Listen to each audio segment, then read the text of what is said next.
இவரோட ஸ்பீச் இதில் ஒன்று இருக்க போகுது அப்படின்னு நாங்கள் நினச்சோம். ஸோ அந்த ஸ்பீச் வந்து நினச்ச அளவுக்கு இருந்துச்சா?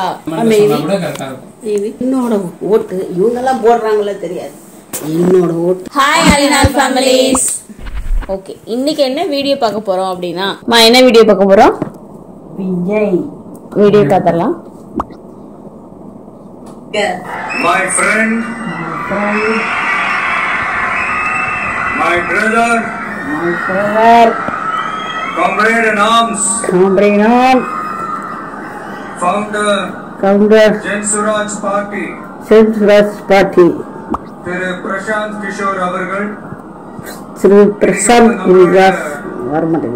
இந்த தமிழக வெற்றி கழகத்தினுடைய 2ஆம் ஆண்டு துவக்க விழாவிற்கு 2 வருஷம் ஆயிடுச்சுல, 1 வருஷம் ஆரம்பிச்சது.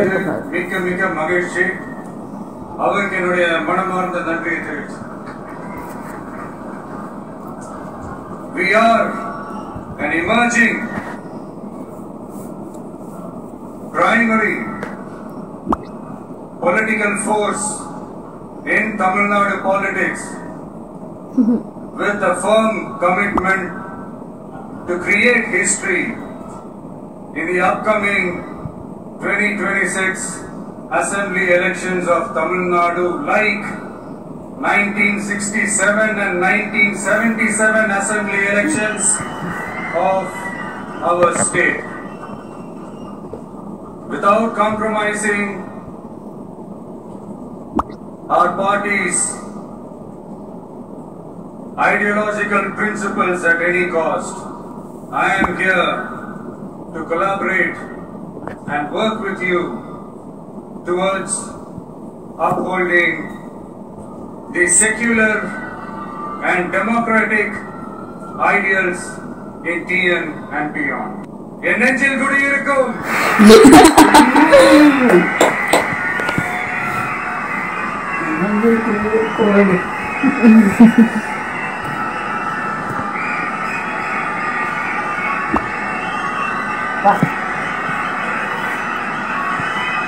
என்னுடைய தோழர்கள், தோழிகள் எல்லாருக்கும் என்னுடைய வணக்கம். வணக்கம் வணக்கம் வணக்கம் வணக்கம். இந்த அரசியல்னாலே வேற லெவல் தான்ல.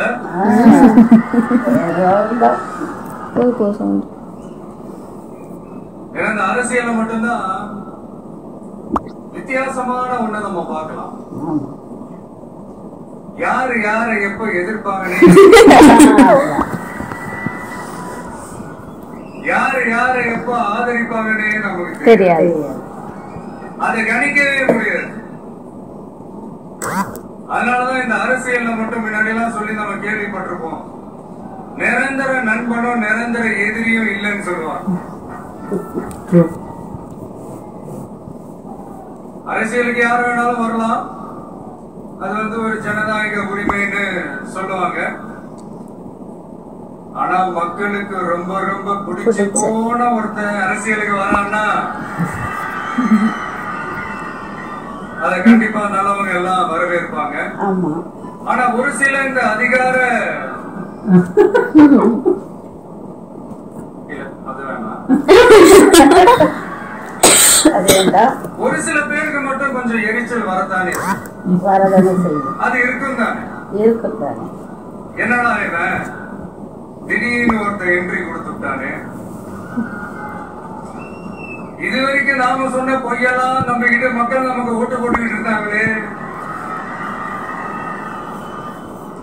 ஆனா இப்ப வந்து இவன் சொல்றதெல்லாம் பார்த்தா மக்கள் மனசுக்கு ரொம்ப நெருக்கமா வேற இருக்குது.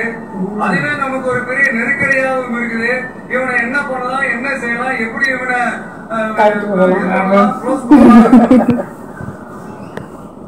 எப்படி இவனை க்ளோஸ் பண்ண ஒரு கன்ஃபியூஷன் ஒண்ணு வரும்.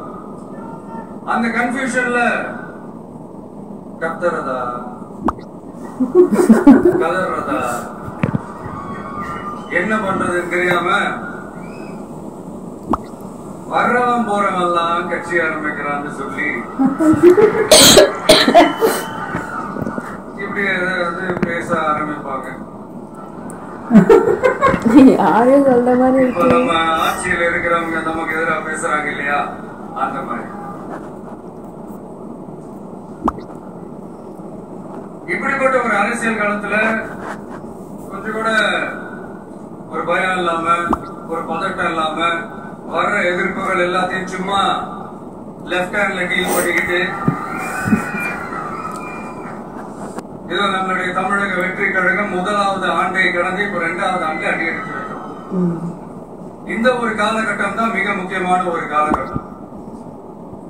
ஏன்னா ஒரு அரசியல் கட்சிக்கு ஒரு பெரிய பலமே அந்த கட்சியினுடைய கட்டமைப்பு தான்.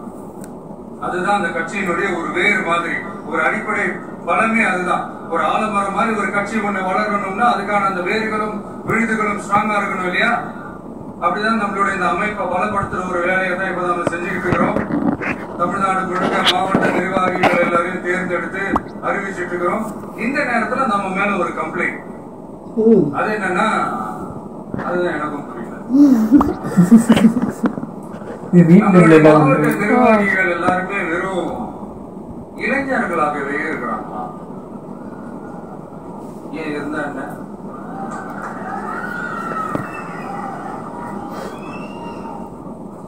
அறிஞர் அண்ணா அவர்கள் கட்சி ஆரம்பிச்சப்போ அவர் பின்னாடி நின்றதும், புரட்சி தலைவர் எம்ஜிஆர் அவர்கள் கட்சி ஆரம்பிச்சப்போ அவர் பின்னாடி நின்றதும் வெறும் இளைஞர்கள் தான். அந்த இளைஞர்களாலதான் 1967லயும் 1977லயும் அந்த 2 தேர்தலையுமே ஒரு மிகப்பெரிய ஒரு வெற்றி கிடைச்சது. வரலாறு, அதுதான் வரலாறு. இப்ப அதே மாதிரி நம்ம மேல இன்னொரு கம்ப்ளைண்ட், அது என்னன்னா, நம்மளுடைய கட்சி நிர்வாகிகள் எல்லாருமே சாதாரண குடும்பத்திலிருந்து வந்தவங்க தான். அதே தான் இங்கேயும் கேட்கிறேன், ஏன் வரக்கூடாதா?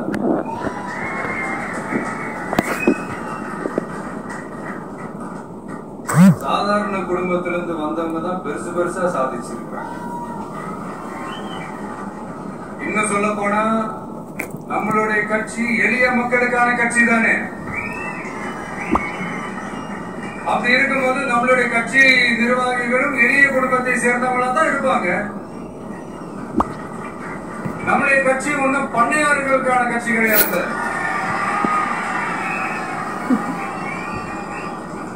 முன்னாடிலாம் அந்த காலத்துல பண்ணையார்கள் தான் பதவியில் இருப்பாங்க. இப்ப கொஞ்சம் உள்டா மாறிடுச்சு, பதவியில் இருக்கிறவங்க பண்ணையாரா மாறிடுறாங்க.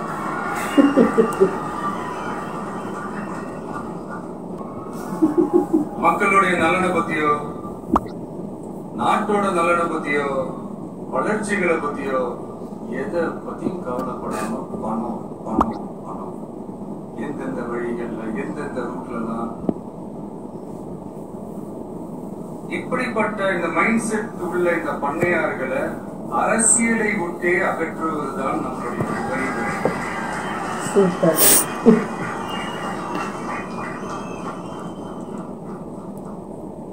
அத வந்து ஜனநாயக முறைப்படி நம்ம செய்யறதுக்கு தான் 2026 தேர்தலை நம்ம சந்திக்க போறோம். அந்த தேர்தலை சந்திக்க ரொம்ப ரொம்ப முக்கியமான விஷயம் பூத் லெவல் ஏஜென்ட்ஸ், PLA அப்படின்னு சொல்லுவாங்க. அது ரொம்ப ரொம்ப முக்கியம். ஏன்னா நீங்க பாத்தீங்கன்னா தமிழ்நாட்டுல அந்த பெரிய பெரிய கட்சிகளுக்கு தான் அந்த PLA எல்லாம் ரொம்ப ஸ்ட்ராங்கா இருக்கும்னு சொல்லுவாங்க. ஒரு அப்ராக்சிமேட்டா ஒரு 69,000 பூத்ஸ் இருக்கு. அது எல்லாத்துக்குமே பூத் ஏஜென்ட்ஸா நம்மளுடைய கட்சி தோழர்களை தான் நியமிக்க போறோம். கூடிய சீக்கிரமே பூத் கமிட்டி மாநாடு நடத்த போறோம். அன்னைக்கு தெரியும் தமிழக வெற்றி கழகம் எந்த ஒரு பெரிய கட்சிக்கும் கொஞ்சம் கூட சளைச்சதில்லை.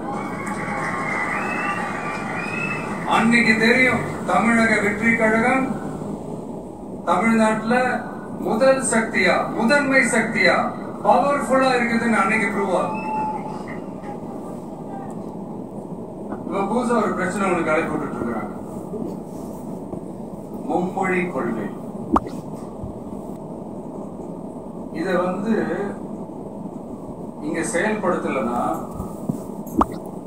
இந்த கல்விக்கான நிதியை வந்து நம்மளுடைய மாநில அரசுக்கு கொடுக்க மாட்டாங்க.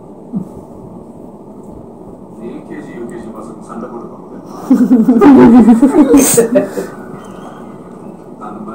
கொஞ்சம் சொல்றீங்க. கொடுக்க வேண்டியது அவங்களுடைய கடமை, இங்க இவங்க வாங்க வேண்டியது இவங்களுடைய உரிமை. ஆனா இவங்க 2 பேரும் எவ்வளவு சீரியஸா ஒரு பிரச்சனை ஓடிட்டு இருக்கு. இவங்க 2 பேரும் அதாங்க நம்ம பாசிசமும் நம்ம பாயாசமும். அதான் நம்ம அரசியல் இனிமையும் கொள்கை இனிமையும். 2 பேரும் என்ன பண்றாங்கன்னா 2 பேரும் பேசி வச்சுக்கிட்டு செட்டிங் எல்லாம் பண்ணி வச்சுக்கிட்டு மாத்தி மாத்தி சோசியல் மீடியாவில் ஹேஷ்டாக் போட்டு விளையாட்டு இருக்கிறாங்க.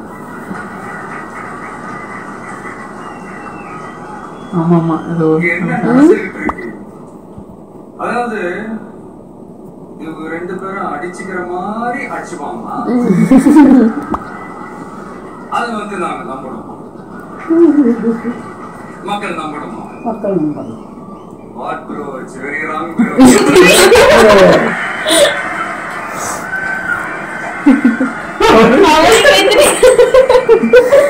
What bro? It's very wrong bro. இதுக்கு நடுவுல நம்ம பசங்க உள்ள புந்து அங்க ஒரு சம்பவம் ஒண்ணு பண்ணிட்டு டக்கு வெளியே வந்துடுது. டிவி K4TN அப்படின்னு சொல்லி. யார் சார் நீங்களா? எங்க ஸ்லீப்பர் சென்ஸ் மாதிரி.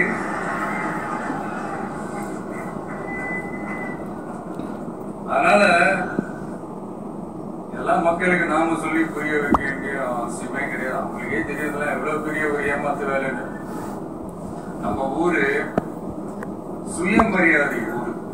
நாம எல்லாரையும் மதிப்போம், ஆனா சுயமரியாதை மட்டும் யாருக்காகவும் எதுக்காகவும் கொடுக்க மாட்டோம். நாம எல்லா மொழிகளையும் மதிப்போம், அது மாற்று கருத்தே கிடையாது. தனிப்பட்ட முறையில யார் வேணாலும் எந்த ஸ்கூல்ல வேணாலும் படிக்கலாங்க. உனக்கு எந்த மொழி வேணுமோ, எப்ப கத்துக்கணுமோ, உனக்கு எப்போ தோணுதோ கத்துக்கலாம். அதான் அவங்க ஒரு தனிப்பட்ட ஒரு உரிமை.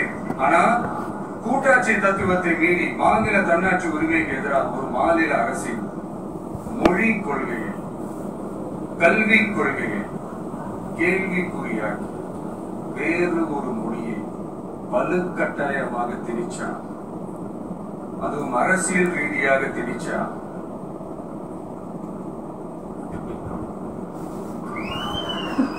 அதனால நம்மளுடைய தமிழக வெற்றி கழகம் சார்பாக நாமளும் இந்த பொய் பிரச்சாரங்களை எல்லாம் புறந்தள்ளிவிட்டு இதை நாங்கள் முறையாக எதிர்ப்போம்.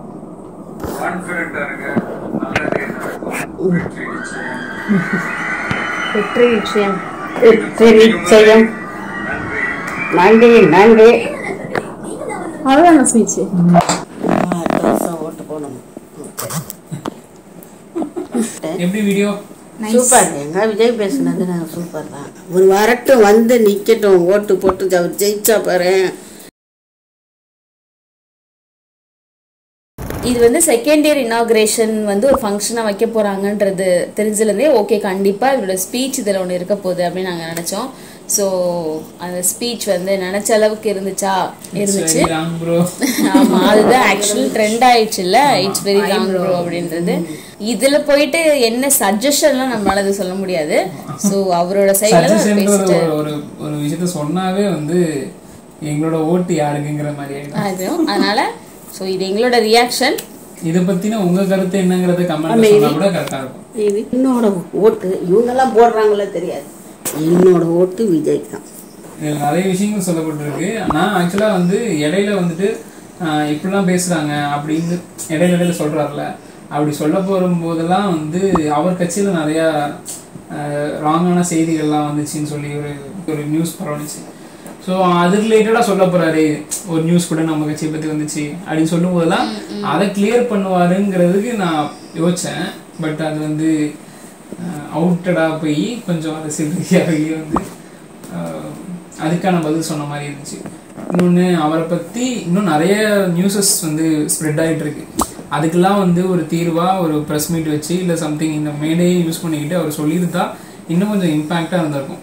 அது எல்லா இடத்துலையும் எல்லாருமே சொல்லிகிட்டே இருக்கணும்ன்றது அவசியம் இல்லை தான். இருந்தாலும் ஒரு அரசியல் கட்சி தலைவராக ஆனதுக்கப்புறம் அது எல்லாருமே எதிர்பார்ப்பாங்க ஒன்று. இன்னொன்று இவர்கிட்ட இருந்து கொஞ்சம் புதுசாக தான் இருக்குது எல்லாமே. இவர் சைட்லேருந்து ஒரு விஷயத்தை ஹேண்டில் பண்ணுற விதமே கொஞ்சம் புதுசாக தான் இருக்குது. நிறைய விஷயங்களை அரசியல் ரீதியாக இப்படி தான் பண்ணணும், இப்படி தான் நடந்துக்கணும் அப்படிங்கிறதெல்லாம் கற்றுக் கொடுக்குற மாதிரி ஒன்று இருக்குது. இன்னொன்று எல்லாத்துக்கும் பதில் சொல்லலைங்கிற வருத்தம் இருக்குது. அதுக்கு பதில் கூடிய சீக்கிரம் வருங்கிறதும் தோணுது. செகண்ட் டே இனாகிரேஷனு சிறப்பாகவே நடந்து முடிஞ்சிருச்சு. காத்திருப்போம்.